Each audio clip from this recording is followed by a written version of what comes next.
ಮನೋರಂಜಿಸ್ತೀನಿ. ಏನೇನು ಅಲ್ಲಿ ಕೊಡೋಕ್ಕಾಗಿಲ್ವೋ ಇಲ್ಲಿ ಕೊಡ್ತೀನಿ. ಅವಾಗ ಗೊತ್ತಾಗುತ್ತೆ ನಿಮಗೆ ಎಷ್ಟು ಕೇಪಬಿಲಿಟಿ ಇತ್ತು, ಎಷ್ಟು ಪೊಟೆನ್ಷಿಯಲ್ ಇತ್ತು ಅಂತ. ತಲೆನಲ್ಲಿರುವಂಥ ಒಂದು ಪರ್ಸ್ಪೆಕ್ಟಿವ್ ಓಪನ್ ಅಪ್ ಆಗ್ತದೆ. ಇನ್ನೂ ತುಂಬ ಇದೆ ಕಣೋ ನಿಂಗೆ ಲೈಫಲ್ಲಿ ಮಾಡೋಕ್ಕೆ ಅಂತ. ಅದೀಗ ಅರಿವಾಗಿದೆ ಮ್ಯಾಮ್, ಈಗ ಮಾಡ್ತೀನಿ. ಫ್ರೆಂಡ್ಸು ಮನೇಲಿ ಯಾರು ಒಂದು ವಾರ 2 ವಾರ ಅಂತ ಮಾತಾಡಲೇ ಇಲ್ಲ. 3 ತಿಂಗಳಾಗುತ್ತೆ ಇವ್ನು ಬರೋಕ್ಕೆ, 3 ತಿಂಗ್ಳಿಗೆ ಶಾಪಿಂಗ್ ಅಂದ್ರೆ. ಇರೋನು ಇದ್ದಿದ್ದಂಗೆ ಮೊಕ್ಕ ಕೊಡ್ದಂಗೆ ಹೇಳ್ತೀನಿ. ವೆನ್ ಇಟ್ಸ್ ರಿಕ್ವೈರ್ಡ್ ಹೇಳ್ತೀನಿ, ಇಲ್ಲ ಅಂದರೆ ನಾನು ಸುಮ್ಮನೆ ಇರ್ತೀನಿ ಅಷ್ಟೇ. ಸೊ ಮೇ ಬಿ ಅಲ್ಲೇ ನನಗೆ ಏಟ್ ವಾಪಸ್ ಬಿದ್ದಿದ್ದು ಅನ್ಸುತ್ತೆ, ಓವರ್ ಆ್ಯಕ್ಟಿಂಗ್ ಮಾಡಿಲ್ಲ ಅಂತ.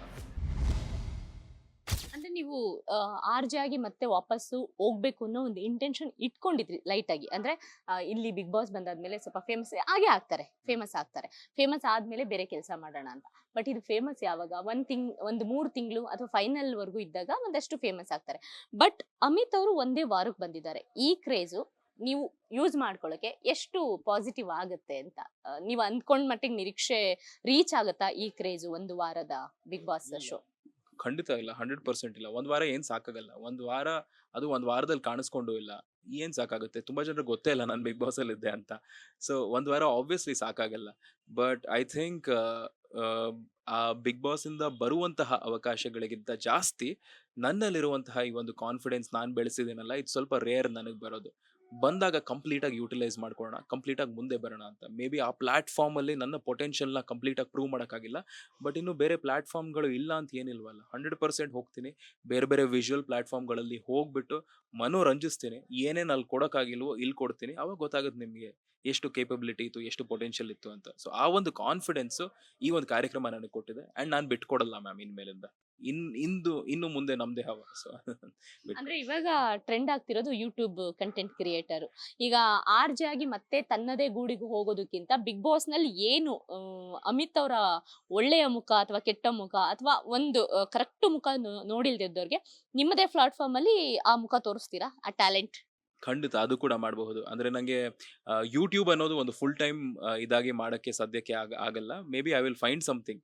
ಅಂದರೆ ಒಂದು ಟೆಲಿವಿಷನು ಅಥವಾ ಸಿನಿಮಾ ಪ್ಲ್ಯಾಟ್ಫಾರ್ಮ್ಗಳಲ್ಲಿ ಏನಾದರೂ ಒಂದು ತೊಗೊತೀನಿ, ಸೈಡ್ ಬೈ ಸೈಡ್ ಯೂಟ್ಯೂಬ್ ಮಾಡ್ತೀನಿ ಅಂತ. ಯೂಟ್ಯೂಬ್ ಫುಲ್ ಟೈಮ್ ಅಂತೂ ಈಗ ಸದ್ಯಕ್ಕಾಗಲ್ಲ. ಅದ್ರ ಜೊತೆ ಬೇರೆ ಏನಾದರೂ ವಿಚಾರ ಮಾಡ್ತಾ ಇರಬೇಕು. ಫಸ್ಟು ಇದು ಬರಬೇಕು, ಅದ್ರ ಜೊತೆ ಸೈಡ್ ಬೈ ಸೈಡ್ ಯೂಟ್ಯೂಬಲ್ಲಿ ಏನು ಮಾಡೋಕ್ಕಾಗುತ್ತೋ ಅದು ಮಾಡ್ಕೋಬೋದು.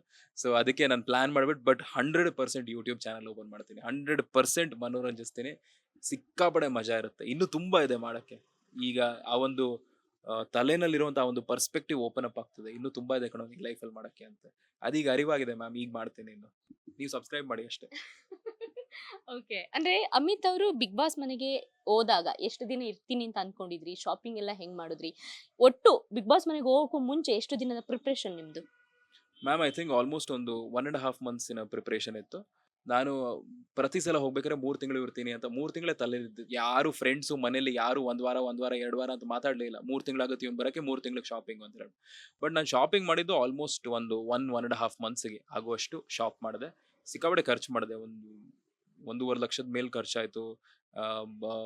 ಔಟ್ಫಿಟ್ಸ್ ಮಾತ್ರ ಅಲ್ಲದೆ ಆಕ್ಸೆಸರೀಸು, ಗ್ಲಾಸಸ್ಸು, ಶೂಸು, ಈಗೆಲ್ಲ ಸಿಕ್ಕಾಪಟ್ಟೆ ಎಕ್ಸ್ಪೆನ್ಸಿವ್ ಆಗಿಬಿಟ್ಟಿದೆ, ಮುಂಚೆ ಥರ ಅಲ್ಲ ಈಗ. ಸೊ ಒಂದು ಮದುವೆ ಆಗುವಷ್ಟು ರೇಂಜಿಗೆ ಶಾಪಿಂಗ್ ಮಾಡಿ, ಚೆನ್ನಾಗೆ ಸಕ್ಕದಾಗೆ ಶಾಪಿಂಗ್ ಮಾಡಿಬಿಟ್ಟು, ಆ್ಯಂಡ್ ಫ್ಯಾಮಿಲಿ ಎಲ್ಲ ಒಟ್ಟಿಗೆ ಬಂದು ಸಪೋರ್ಟ್ ಮಾಡಿದ್ರು. ಅಣ್ಣ ನಾನು ನೋಡ್ಕೊತೀನಿ ಸೋಷಿಯಲ್ ಮೀಡಿಯಾ, ಹೋಗಿ ನೀನು ಅಂತ ಹೇಳ್ದ. ಅಮ್ಮ ನಿಂಗೆ ಏನೋ ಬಟ್ಟೆ ಇದ್ರು ನಾನು ಅರೇಂಜ್ ಮಾಡ್ತೀನಿ ಹೋಗು ಅಂತ ಹೇಳಿದ್ರು. ಸೊ ನಾರ್ಮಲಿ ನಾವೆಲ್ಲ ರೇರಾಗಿ ಮಾತಾಡ್ಸೋದು, ಬಟ್ ಈ ಸಲ ಇದೊಂದಕ್ಕೋಸ್ಕರ ನಾವೆಲ್ಲ ಹತ್ರ ಬಂದ್ವಲ್ಲ. ಸೊ ಅದೊಂದು ತುಂಬ ಖುಷಿ ಆಯಿತು. ಅಂದರೆ it got my family together. ಅದೊಂದು. ಅದು ಬಿಟ್ಟರೆ ಮೆಂಟಲ್ ಪ್ರಿಪರೇಷನ್ ಅಂತ ಬಂದಾಗ ಸ್ವಲ್ಪ ಹೆವಿ ಆಯಿತು ನನಗೆ ಅಂತ. ಬಿಕಾಸ್ ನಾನು ಕಂಪನಿ ಎಲ್ಲ ಬಿಟ್ಟಿದ್ದು, ತುಂಬ ಹೆವಿ ಎಮೋಷ್ನಲ್ ಎಕ್ಸಿಟ್ ಆಗಿದ್ದು, ತುಂಬ ವಿಚಾರಗಳು ನನ್ನ ತಲೆಯಲ್ಲಿತ್ತು ನಾನು ಹೋಗೋಕ್ಕಿಂತ ಮುಂಚೆ. ಆ್ಯಂಡ್ ಮೇ ಬಿ ಅದು ಕೂಡ ಇಂಪ್ಯಾಕ್ಟ್ ಆಗಿರಬಹುದು, ಏನೋ ಗೊತ್ತಿಲ್ಲ ಆ ಶೋ ಮೇಲೆ. But certain things were little heavy. So ನನ್ನ ಪ್ರಿಪ್ರೇಷನಲ್ಲಿ ಮಿಕ್ಸ್ಡ್ ಫೀಲಿಂಗ್ಸು ಇತ್ತು. ಈ ರೀತಿ ಹಿಂಗಾಗುತ್ತೆ ಹಾಗಾಗುತ್ತೆ ಅಂತ, ಆ ಥರದ್ದೊಂದು ಪರಿಸ್ಥಿತಿನೂ ಇತ್ತು. ಬಟ್ ಹೆಂಗೋ ಮ್ಯಾನೇಜ್ ಮಾಡಿ ಪ್ರಿಪೇರ್ ಎಲ್ಲ ಮಾಡಿ ರೆಡಿಯಾಗಿ ಲಾಸ್ಟ್ 2 ಡೇಸ್ ಕಂಪ್ಲೀಟಾಗಿ ರೆಡಿಯಾಗಿ ಪ್ಯಾಕ್ ಎಲ್ಲ ಮಾಡಿ ರೆಡಿಯಾಗಿಟ್ಟಿದ್ದೆ. ಅವ್ರು ಬಂದು ತೊಗೊಂಡೋದ್ರು. ಅಲ್ಲಿ ಹೋಗ್ಬಿಟ್ಟು ಅವ್ರ ಬ್ಯಾಗಲ್ಲಿ ಅವ್ರು ಹಾಕೊಂಡ್ರು. ಸೊ ಚೆನ್ನಾಗಿತ್ತು preparations. I still enjoy that. ಈಗಲೂ ಅದನ್ನ ಬಗ್ಗೆ ಜ್ಞಾಪಕ ಮಾಡಿಕೊಂಡ್ರೆ ಆ ನರ್ವಸ್ನೆಸ್ಸು, ಎಕ್ಸೈಟ್ಮೆಂಟು, ಮಜವಾದ ಫೇಸ್ ಅದು. ಈಗ ನಿಮ್ಗೆ ಬಿಗ್ ಬಾಸ್ ಅಂತ ನೆನಪಿಸ್ಕೊಂಡಿದ ತಕ್ಷಣ ತುಂಬಾ ದುಃಖ ಆಗುವಂತ ಸಂಗತಿ ಏನು? ಅಂದ್ರೆ ಈಗ್ಲೂನು ಅದು ಸಾಮಾನ್ಯ ಅಲ್ಲ. ಏನೋ ನಿರೀಕ್ಷೆ ಇಟ್ಕೊಂಡು ಹೋದ್ರಿ, ಒಂದೇ ವಾರಕ್ಕೆ ವಾಪಸ್ ಬಂದ್ರಿ. ನಾವು ಮಾತಾಡಿಸ್ತಿರ್ಬೋದು, ನೀವು ಇಂಟರ್ವ್ಯೂ ಕೊಡ್ತಿರ್ಬಹುದು. ಆದ್ರೆ ನಿಮ್ಗೆ ಈಗಿನ ಮನಸ್ಥಿತಿ ಹೇಗನ್ಸುತ್ತೆ ಅಂತ? ಅಲ್ಲ, genuinely I think lowest point ಏನು ಅಂದರೆ, ಎಲ್ಲರೂ ನಮ್ಮನ್ನ ಅದೊಂದು ಟಾರ್ಗೆಟ್ ಅಂತ ಹೇಳ್ತಾರಲ್ವ, ಅದೊಂದು ಟಾರ್ಗೆಟ್ ಮಾಡಿಬಿಟ್ಟು ನಾಮಿನೇಟ್ ಮಾಡಿಬಿಟ್ರಲ್ಲ, ಅದೊಂದು ಬೇಜಾರಾಯಿತು. ನಾರ್ಮಲಿ ನಾಮಿನೇಷನ್ಸ್ ಅಂದರೆ ಎಲ್ಲರ ಮೇಲೂ ಬೀಳುತ್ತೆ. ಸೇಫ್ ಗೇಮ್ ಆಡೋಕ್ಕೆ ಒಬ್ಬರ ಮೇಲೆ ಟಾರ್ಗೆಟ್ ಮಾಡಿಬಿಟ್ರೆ ಬೇರೆಯವ್ರ ಜೊತೆ ಆರಾಮಾಗಿ ಫ್ರೆಂಡ್ಸ್ ಆಗಿರಬಹುದು, ಆ ತಲೆನೋವೇ ಬರಲ್ಲ ಅನ್ನುವಂಥದ್ದು ಒಂದು ಆಟ ಅದು. ಸೊ ಅದು ಮಾಡಿದಾಗ ಅದು ಇಲ್ಲೊಂದು ಕಡೆ ಲೈಟಾಗಿ ಬೇಜಾರು ತಂತು ನನಗೆ. ಅದಾದ್ಮೇಲೂ ನಾನು ಕೂಗದೆ ಬೇಜಾರು ಮಾಡ್ಕೊಂಡೆ.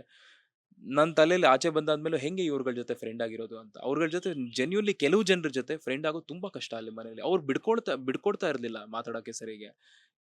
ನಾನೇ ಹೆಂಗೆ ಎಫರ್ಟ್ ಹಾಕ್ಬಿಟ್ಟು ಫ್ರೆಂಡ್ ಆಗಲಿ ಇವ್ರ ಜೊತೆ, ಎಷ್ಟು ಹಾಕಿದ್ರು ಇವ್ರು ಒಪ್ಕೊಂತಾ ಇಲ್ವಲ್ಲ ಅಂತ ಆ ಒಂದು ಬೇಜಾರು. Maybe if I have to change things, maybe ನಾನು ಜಂಟಿಯಾಗಿರಲಿಲ್ಲ ಅಂದರೆ, ನನ್ನ ಜಂಟಿ ಬೇರೆಯವ್ರು ಯಾರಾದರೂ ಇದ್ದಿದ್ರೆ ಅದು ಸ್ವಲ್ಪ ಡಿಫ್ರೆಂಟ್ ಆಗ್ತಾ ಇತ್ತು ಅಂತ. ಈಗ ಪ್ರಾಬ್ಲಿ ನನ್ನ ಜಂಟಿ ಒಬ್ಳು ಹುಡುಗಿ ಆಗಿದ್ರೆ ಅದು ಸ್ವಲ್ಪ ಇನ್ನೂ ಡಿಫ್ರೆಂಟ್ ಆಗ್ತಾ ಇತ್ತು, ಆ ವೈಬೇ ಚೇಂಜ್ ಆಗ್ತಾ ಇತ್ತು ಅಂತ.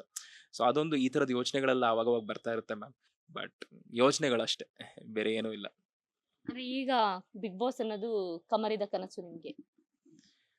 ಆ ರೀತಿ ಹೇಳ್ಬೋದು. ಬಟ್ ಆ ಒಂದು ಕನಸು ನನಸಾಗಿ ಹೋಗಿ ಒಂದು ವಾರ ಇದ್ದಿದ್ದು ತುಂಬಾ ದೊಡ್ಡ ವಿಷಯ ಅದು. ಆ ಬಿಗ್ ಬಾಸ್ ಮನೇಲಿ ಹೋಗಿ ಒಂದು ವಾರ ಕಾಣಿಸ್ಕೊಂಡು ಸುದೀಪ್ ಸರ್ ಜೊತೆ ಮಾತಾಡಿಸಿ ತಲೆಹರಟೆ ಎಲ್ಲ ಮಾಡಿ ಒಂದು ವಾರ ಆಚೆ ಬಂದಿದ್ದು ತುಂಬಾ ದೊಡ್ಡ ವಿಷಯ. ಈಗ ಆಚೆ ಬಂದು ಪ್ರತಿದಿನ ಸಿಕ್ಕಾಪಟ್ಟೆ ಮೆಸೇಜ್ ಮಾಡ್ತಾ ಇದ್ದಾರೆ, ರೀಚ್ ಎಲ್ಲ ಬೆಳೀತಾ ಇದೆ, ತುಂಬಾ ಜನ ಪ್ರೀತಿಯಿಂದ ಟ್ವೀಟ್ ಮಾಡ್ತಾ ಇದ್ದಾರೆ, ಇದೆಲ್ಲ ಸಿಗ್ತಾ ಇದೆ. There is a lot of love I am getting. So ಇದು ಖುಷಿನೇ ನನಗೆ. ಏನು ಇಲ್ಲದೆ ಇರೋನ್ಗೆ ಇಷ್ಟಾದ್ರೂ ಬಂದಿದೆಯಲ್ಲ ಅನ್ನೋ ಒಂದು ಸ್ಯಾಟಿಸ್ಫ್ಯಾಕ್ಷನ್, ಒಂದು ತೃಪ್ತಿ ಇದೆ ನನಗೆ. But on the other hand ಇನ್ನೂ ಜಾಸ್ತಿ ಮಾಡಬೇಕಿತ್ತು ಅನ್ನೋಂಥದ್ದು ಅದಿದು. ಸ್ಯಾಟಿಸ್ಫ್ಯಾಕ್ಷನ್ ಅನ್ನೋದು ಇಷ್ಟು ಪ್ರೀತಿ ಸಿಗ್ತಾ ಇದೆ ಅಂತ, ಬಟ್ ಇನ್ನೊಂದು ಕಡೆ ಸ್ಯಾಟಿಸ್ಫ್ಯಾಕ್ಷನ್ ಇನ್ನೂ ಬೇಕಿತ್ತು ನನಗೆ ಜಾಸ್ತಿ ಅಂತ. ಹಸಿವಿದೆ, ಬೆಳೆಯೋ ಹಸಿವಿದೆ. ಗೊತ್ತಿಲ್ಲ, ಅತಿ ಶೀಘ್ರದಲ್ಲೇ ಬರುತ್ತೆ ಏನಾದರೂ, ಹೋಪ್ಫುಲಿ.